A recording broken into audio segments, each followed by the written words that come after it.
اعوذ باللہ السمیع العلیم من الشیطان اللعین الرجیم بسم اللہ الرحمن الرحیم نحمده ونصلی علی رسول الکریم اما بعد فقد قال اللہ تبارک وتعالی فی قرآن المجید وفرقانہ الحمید وقوله الحق بسم اللہ الرحمن الرحیم یا ایها الذین آمنوا کتب علیکم الصیام کما کتب علی الذین من قبلکم لعلکم تتقون۔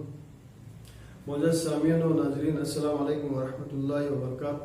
تو گزشتہ دروس میں مفترات روزے کو بیان کیا گیا۔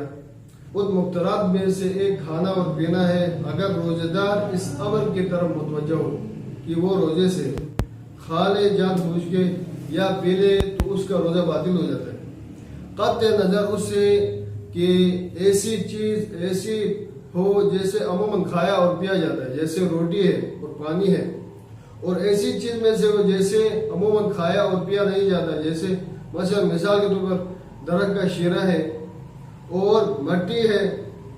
تو اس میں جو مقدار یعنی وہ نہیں ہے کہ کم ہو یا زیادہ ہو، حتیٰ کہ اگر روزہ دار ٹوتھ برش منہ سے نکالے اور دوبارہ منہ میں لے جائے اور اس کی تری اگر نگل لے تب بھی اس کا روزہ کیا ہے؟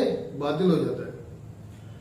تو جب روزہ دار کھانا کھا رہا ہے، مثلا ابھی سحری کا وقت ہے اور روزہ دار کھانا کھا رہا ہے اور اس سے معلوم ہو جائے اور آذان صبح ہو گئی ہے تو وہ اس کے لیے ضروری ہے کہ جو لقمہ اس کے منہ میں ہے وہ اسے یعنی نگل نہ دے، اگل دے، بس وہ جان بوجھ کے اگر اس لقمے کو نگل لے تو اس کا روزہ کیا ہے؟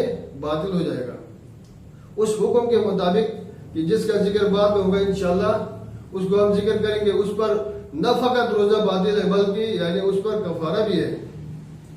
اور ایک مسئلہ یہ ہے کہ اگر روزہ دار غلطی سے کوئی چیز جان بوجھ کے کھا لے یا پی لے تو اس کے روزے کا کیا حکم ہے؟ تو اگر روزہ دار غلطی سے کوئی چیز کھا لے یا پی لے تو اس کا روزہ باطل نہیں ہے۔ اور ایک مسئلہ یہ ہے کہ جو شخص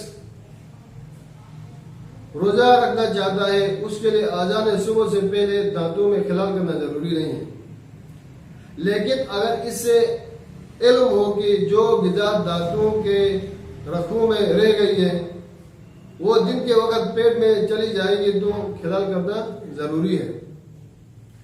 اور منہ کا پانی نگلنے سے یعنی اس کا روزہ آیا باطل ہوتا ہے یا باطل نہیں ہوتا؟ منہ کے اندر جو پانی ہے اسے نگلنے سے روزہ باطل نہیں ہوتا ہے، خواہ وہ ترشی وغیرہ کے تصور سے، مثلا ترش چیز کے تصور سے ہی پانی اس کے منہ میں بھر آیا ہو، اس کا نگلنے سے کیا ہے؟ روزہ باطل نہیں ہوتا۔ اور سر اور سینے کا بلغم جب تک منہ کے اندر والے حصے تک نہ پہنچے اس سے نگلنے میں کوئی حرج نہیں، لیکن اگر وہ منہ میں آ جائے تو احتیاط مستحب یہ ہے کہ اس سے نہ نکلے۔ اگر روزہ دار کو اتنی پیاس لگے، مثلا روزہ دار ابھی روزہ رکھا ہے اور اتنی پیاس لگے، کہیں دیہات میں کہیں پر سفر میں ہے، مثلا اتنی پیاس لگے کہ اس سے پیاس سے مر جانے کا خوف ہو جائے یا اس سے نقصان کا اندیشہ ہو یا اتنی سختی اٹھانا پڑے تو اس کے لیے ناقابل برداشت ہو تو اتنا پانی پی سکتا ہے کہ ان امور کا خوف ختم ہو جائے۔ بلکہ اگر موت اور اس جیسی چیز کا خوف ہو تو پانی پینا یہاں پر کیا ہے؟ واجب ہے، لیکن اس کا روزہ کیا ہے؟ باطل ہو جائے گا۔ اگر رمضان ہو تو احتیاط لازم کے بنا پر ضروری ہے کہ اس سے زیادہ پانی نہ پیے اور دن کے باقی حصے میں وہ کام کرنے سے پرہیز کرے، جس سے روزہ کیا ہے؟ باطل ہو جاتا ہے۔ اچھا، اب یہاں پر ایک مسئلہ یہ بھی ہے کہ بچے یا پرندے کو کھانا کھلانے کے لیے غذا کو چبانا یا غذا کو چکھنا اس طرح کے کام کرنا کیا ہے؟ تو کہہ رہے ہیں کہ بچوں کو کھانا کھلانے کے لیے یا پرندوں کو کھانا کھلانے کے لیے اس غذا کا چکھنا یا چبانے سے روزہ باطل نہیں ہوتا ہے، کہ اس شخص کو معلوم ہے کہ اگر یہ کام کرے تو اس کے حلق تک نہیں پہنچائے گی۔ لیکن اگر شروع سے انسان جانتا ہے کہ یہ غذا حالت تک پہنچ جائے گی تو اس کا روزہ کیا ہے باطل ہو جائے گا، اور ضروری ہے کہ اس کی قضا بجا لائے اور کفارہ بھی ہوگا، کفارہ بھی کیا ہے واجب ہو جائے گا۔